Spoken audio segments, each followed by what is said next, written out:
Meron na ring choco pistachio cake dito sa Doña Desserts. Pero syempre yung version nila no preservatives and less sugar. Tapos meron na rin silang assorted flavors ng Sylvanas, Sylvanas Balls, Red Velvet Sylvanas at Pianono in different flavors. Ang daming bagong products at meron ding bagong bukas na store. Bumiyahe kami mula Pampanga papunta ng Bataan para makapunta sa grand opening ng 9th store ng Doña Desserts dito sa Orani.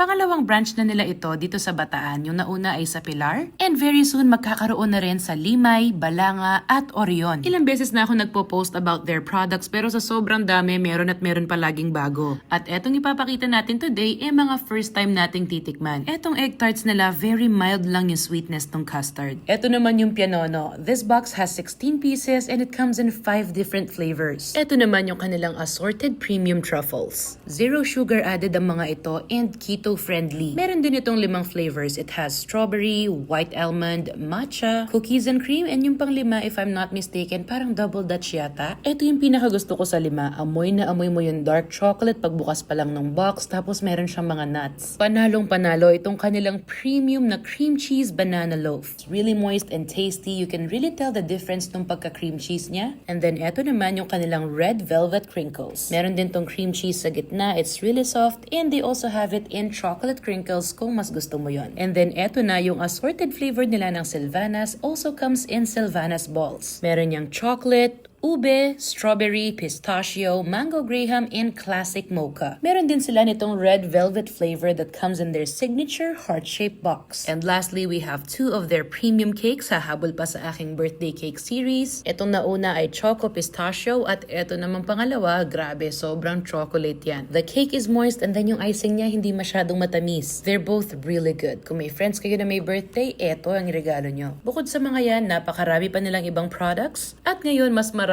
na sa mga kaibigan nating taga-Bataan ang makakapag-enjoy ng mga desserts na to.